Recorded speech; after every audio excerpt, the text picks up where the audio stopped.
Welcome class. मधुमक्खी आपने देखी होगी, फ्लावर्स पे जो बैठती है, हनी को कलेक्ट करती है। तो हनी कलेक्शन के लिए वो एक मधुमक्खी का छत्ता बनाती है जिसको हम हनी कॉम्ब कहते हैं। हनी कॉम्ब में वो अपने अंडों को और हनी को सुरक्षित रखती है। तो इस हनी कॉम्ब से, मधुमक्खी के छत्ते से हमें बी वैक्स मिलता है। बी वैक्स एक नेचुरल वैक्स होता है जो कि हमें हनी कॉम्ब से मिलता है, और ये हनी बी, मधुमक्खी को हम हनी बी कहते हैं। और इसका जीनस होता है एपिस। तो ये इसका फॉर्मेशन करती है। हनी बी के स्टमक में एक स्पेशल टाइप ऑफ ग्लैंड होती है जो वैक्स का प्रोडक्शन करती है, और हनी बी इसका सिक्रीशन करती है। तो ये हमें हनी बी से मिलता है। यदि हम इसकी कंपोजिशन की बात करें तो इसमें एस्टर ऑफ फैटी एसिड्स होता है, फ्री फैटी एसिड्स होते हैं, लॉन्ग चेन ऑफ कार्बन होता है, और एरोमेटिक सब्सटेंस होते हैं। एरोमेटिक सब्सटेंस मींस जो रूम टेम्परेचर पे इवापोरेट होके फ्रेग्रेंस को रिलीज करते हैं। तो हनी में एक खुशबू होती है जो इस एरोमेटिक सब्सटेंस की वजह से होती है। तो हमने यहाँ बी वैक्स का कंपोजिशन देखा। हमारे सिलेबस में हनी भी है और बी वैक्स भी है। हनी और बी वैक्स दोनों अलग अलग हैं।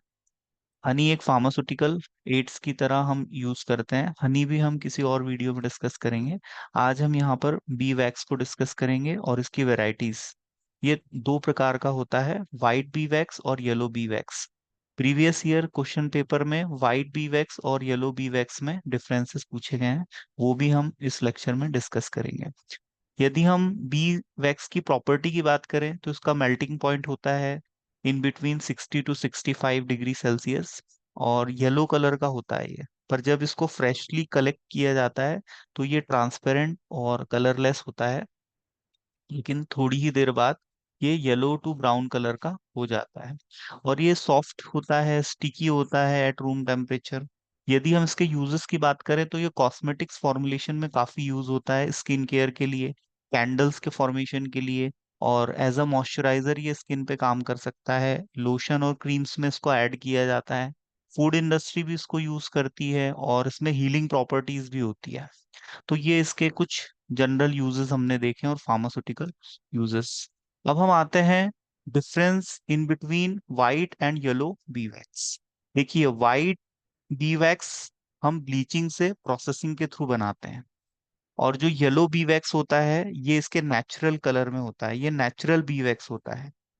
और वाइट बी वैक्स को हम मोर रिफाइन रिफाइन करके बनाते हैं, और इसमें कुछ इम्प्यूरिटी हो सकती है। और वहीं पर हम यदि येलो बी वैक्स की बात करें तो इसमें नेचुरल इम्प्योरिटीज होती हैं, जैसे पॉलन हो सकते हैं, या इसमें हनी की कुछ मात्रा हो सकती है। ठीक है। तो ये इसमें भी इम्प्योरिटी होती है, लेकिन इसमें नेचुरल इम्प्योरिटी होती है। और इसमें रिफाइन यदि हम करते हैं तो इसमें कुछ केमिकल इम्प्योरिटीज भी आ सकती है।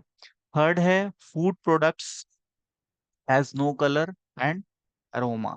और ये येलो बी वैक्स में कॉस्मेटिक्स इंडस्ट्री में और फार्मास्यूटिकल्स में और कैंडल बनाने में यूज किया जाता है।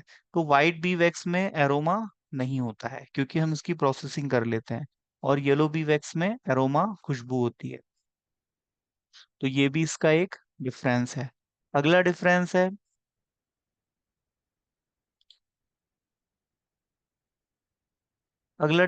है, fifth difference, white B wax को प्रोसेसिंग के थ्रू बनाया जाता है और येलो बी वैक्स को विदाउट प्रोसेसिंग ही तैयार कर लिया जाता है। ठीक है।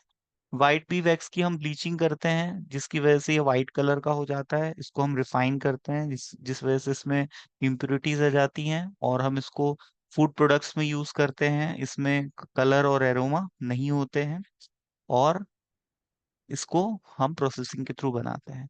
तो ये येलो बी वैक्स और व्हाइट बी वैक्स में डिफरेंस है जो कि 5 मार्क्स में प्रीवियस ईयर के क्वेश्चन पेपर में पूछा गया है।